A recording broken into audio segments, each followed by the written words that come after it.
This is OwlUp, where learning happens in minutes, not hours. For a deeper journey, explore all our courses at owlup.co. Now, let's dive in.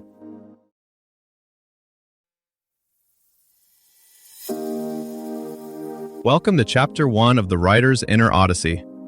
In this episode, titled Starting Your Inner Writing Journey, we'll explore the vital role of self-reflection in shaping your writing. So, grab your notebook and let's dive in.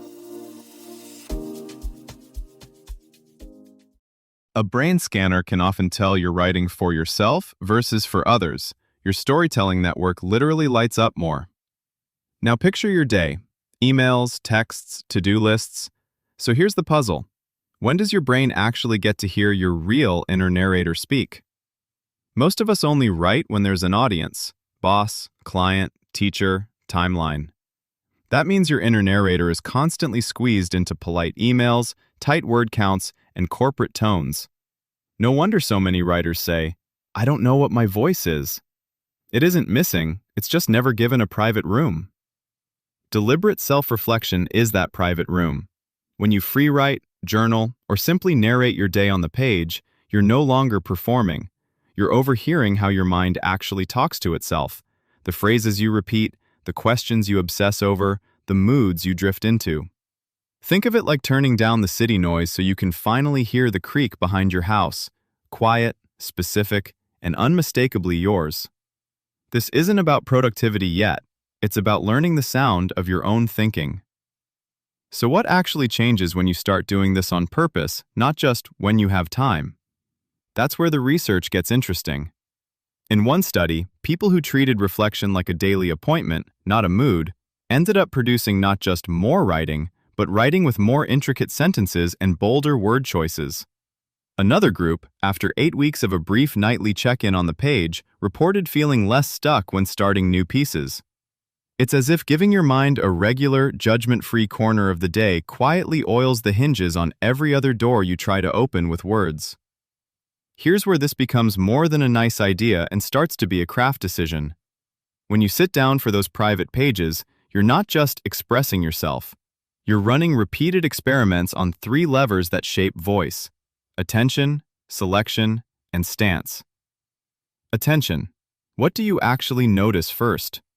Some people's raw pages fill with physical detail, textures, temperatures, how a room smells. Others fixate on motives and subtext.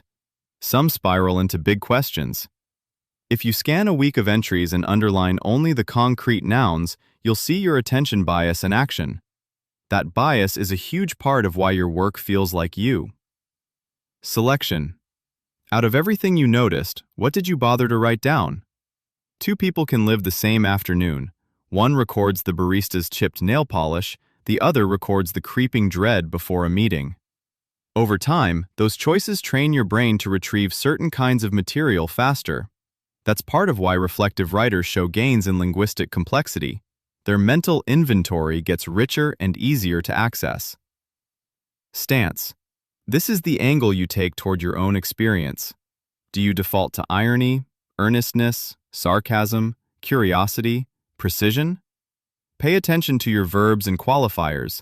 Do you confess, note, observe, rant? Even on private pages, you're choosing how close the camera sits to the moment and what emotional filter you snap on the lens. Notice what's not happening here. You're not forcing a persona or hunting for quirky lines. You're listening for patterns, then nudging them. If your pages sag into complaint, you can introduce 1 line a day that asks, "What am I not seeing yet?" If everything is abstract, you can require yourself to capture 1 smell, 1 texture, 1 overheard phrase. Over weeks, those tiny edits to attention, selection, and stance accumulate. You're not inventing a voice from scratch. You're gradually turning up the contrast on what was faintly there, until it's clear enough that a stranger could recognize it on the page. Try this. Open a blank page and, for 5 minutes, write only in questions.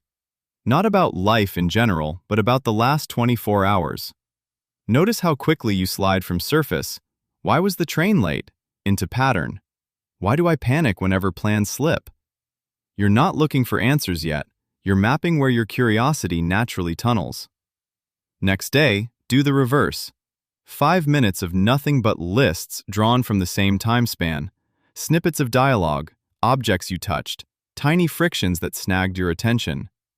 The shift from questioning to listing often exposes a different tempo and texture in your language. On a third day, retell one small moment twice, first as if it bored you, then as if you secretly adored it. Watch how your verbs, pacing, and line breaks morph. That contrast is a live demonstration of how stance can pivot tone without changing the facts. Over a week of such micro-experiments, you're not chasing a voice, you're watching it unmask itself, angle by angle, on the page. In a few years, your inner writing practice may sit alongside sleep and exercise in wellness apps, tracked as a mental fitness metric. Early prototypes already nudge users when their tone flattens or their verbs grow vague, like a coach tapping the glass of an aquarium to stir a drowsy fish. The frontier isn't output, but self-knowledge. Teams, classrooms, even therapy groups using shared, anonymized language patterns to see how collective stories shift over time. Over time, those private pages become less like a diary and more like a compass. They don't tell you where to go, they clarify where you already lean. Patterns in your notes can hint at projects to start, scenes to expand, even habits to drop. As your voice sharpens, you may notice something subtle.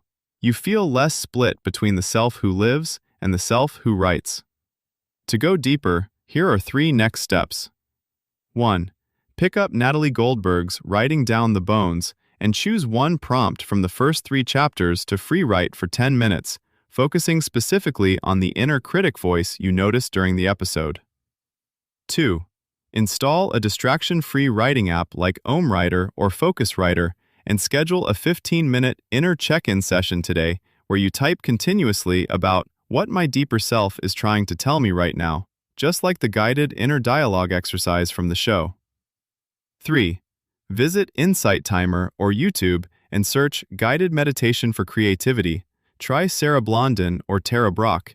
Listen to one short track and immediately afterward open a note on your phone titled Inner Journey Log, where you capture only images, metaphors, or sentences that arose during that meditation.